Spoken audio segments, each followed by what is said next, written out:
L to the 5th. What? Bye-bye.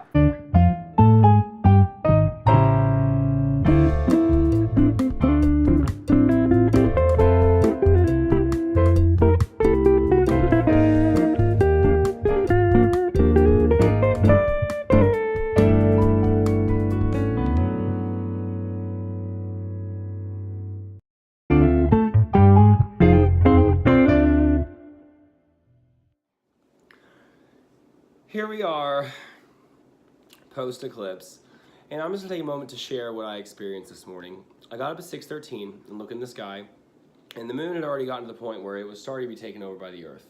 Little bitty crescent of it. That crescent slowly moved down until the moon looked like an eyeball. And I mean, there was this little rim of light at the bottom looking down on the Earth, and as that little sliver of light slowly went away, redness engulfed the moon. And that sliver of light got smaller and smaller and smaller and smaller and smaller and smaller. And right as normally, when the sun comes up, the entire horizon normally starts turning red and orange and yellow and it lights up, right? Well, on this particular morning when the sun rose, it was not like that at all. Like this little red ball that took up about, I don't know, an eighth of the horizon engulfed the moon. So this red energy starts rising up, and then it starts splitting into this orange and emptiness looking of yellow, and then green and blue, and this ball of light slowly bled into the horizon around me. Just beautiful. Then just watching, I can't describe how beautiful it was this morning. The sunrise, like, you know, normally light hits the moon and it shines white on us, right? And because of how it was eclipsed and the moon was still shining back, it rose up in that certain way. And somewhere about, I don't even know, it was probably 7:15, this purple streak comes streaking straight through the sky into that red disc that I talked about. And it was beautiful. And I planned to go to the gym at 7:30, but instead, I basically just stayed at home until almost 9, just witnessing the sunrise.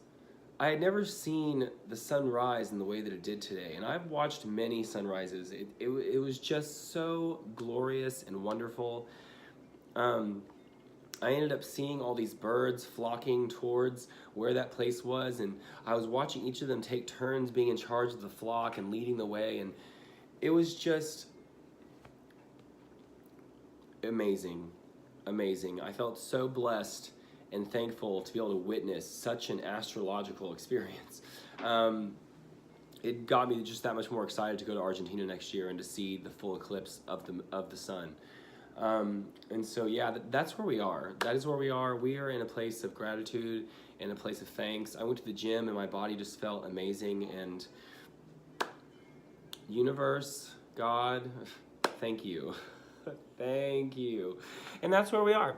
And so this is going to go ahead and be the first video of the video this week. I have a feeling, guys, it's probably going to be a little long again.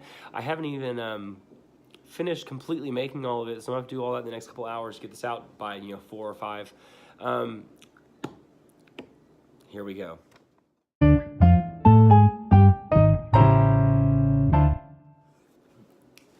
In case I haven't made this clear, my favorite point of my 5D journey is the 7 tidbits. And normally I make them in advance. I write them down, I take time to put them together. We're gonna improv it and see what happens, just for fun. Number 1 is moving quietly. When we move quietly, A, our body has less trauma to deal with, but B, we're creating less stir. Move quietly to create big change. I know they're opposites, but let it flow. Number 2, respect living things, plants, animals. Like, if you're walking by a tree, there is nothing wrong with looking at that tree and going, thank you for giving me clean air today. Nothing wrong with that. Actually, I encourage you. It's wonderful. Thank you for giving me air today. Number 3, when we're driving, it's so easy to use more than one hand, like driving and doing this, or driving and doing this, or whatever. And let me tell you something. That's how it's supposed to go. Number 4 is it's okay to have what are they called? People call them vices. It's okay to have vices. It's okay. Yeah, it's part of our experience here. Let it happen. Number 5 is remember that there is no chicken and there is no egg. The chicken and the egg are the same. There's no debate. They just as they are. Which one came first? Both. Number 6 is do your best work you can and accept that some days it's just not going to be enough for someone else. And that's okay.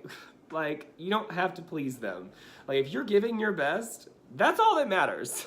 Give your best. It's okay. Number 7, the final tidbit today is, ooh, wow, the first 6 came out easily. 7, 7, 7. Okay. Remember that all words, all numbers, all letters have power, and respect them. Respect the 1 for being first. Respect the 9 for being last. And the 5 that's in the middle, don't ignore him. He's just as important as the 1 and the 9 and the 5. That applies to all the other ones. And then as for the 0, just remember that 0 is what gave us the power to count to 1. The understanding that there's a circle here. This circle could be viewed as one thing. But there's all these little things inside the circle. So, wait. Are there 1 or is there an infinite number of possibilities of things? Both. 7 tidbits on Wednesday, hump day. It's beautiful, love it. You guys are awesome. Yes. The main meat of the video today is going to be astrology. I want to break down astrology for people in a way that is easily understood and it feels more like it's a part of you and who you are, without seeming metaphysical or supernatural, just basic, here we are. So each of us has our own unique personality.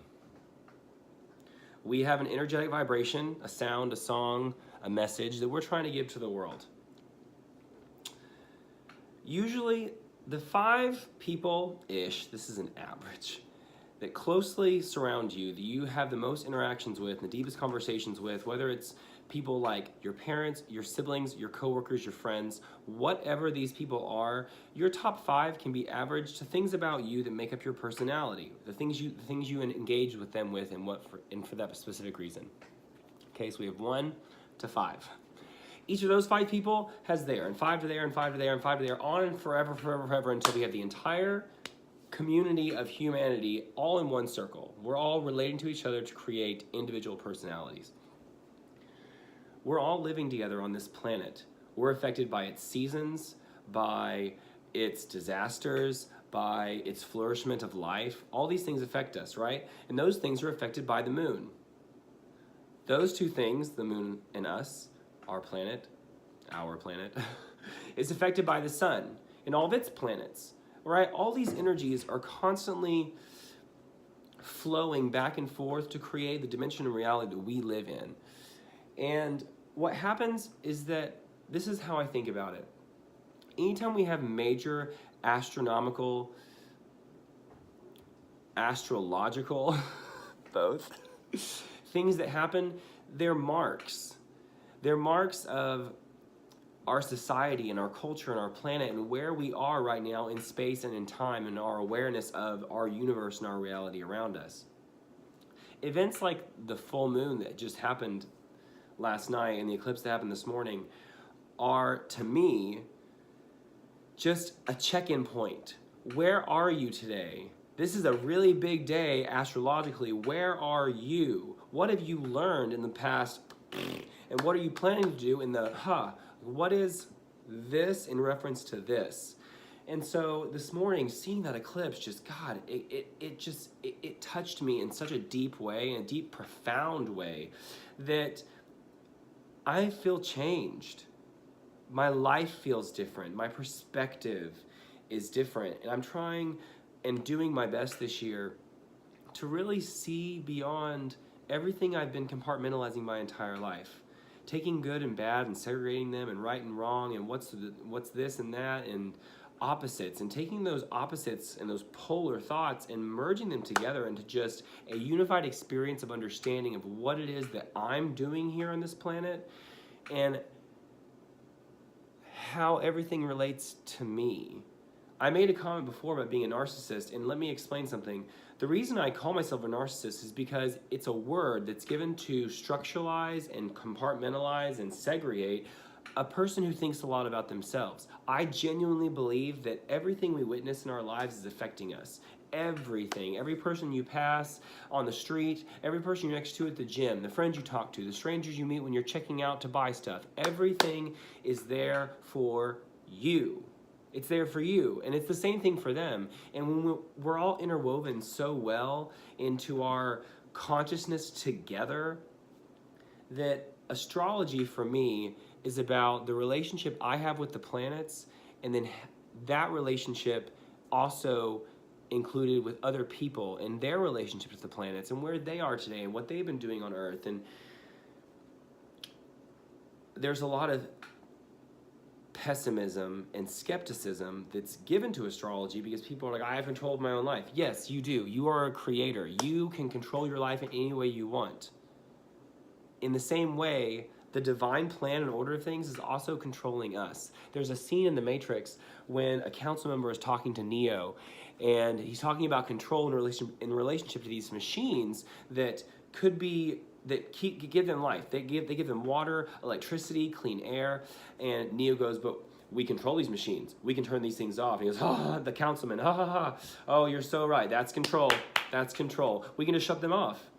But then we die. So that relationship of we are in complete control, but we also have absolutely no control, they're both true. Both of those things are true. And here we are in the middle going, wait, I'm in charge. Oh no, huh?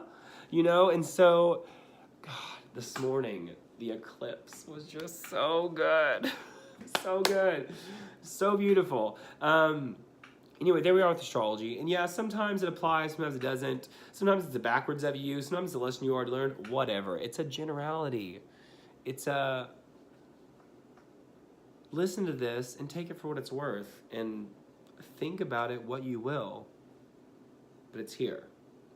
So anyway, I'm not saying I prescribe to astrology and it rules my life and I wake up, because there have been days that I've had a card, because I have a tarot app that I kind of play with. It's on my iPhone. It's very convenient. And some days, it telling me that it's going to be like this, I'll go, I could see why that could be today. However, I choose to do this. And it's just beautiful. So astrology and tarot and whatever, they're all just tools. Tools to help us better understand the nature of our chaotic control that we have. We're about to be at almost 7 minutes, 6.5. Woo. So I'm going to go ahead and stop this one. And yeah, that's where we are. L to the 5th.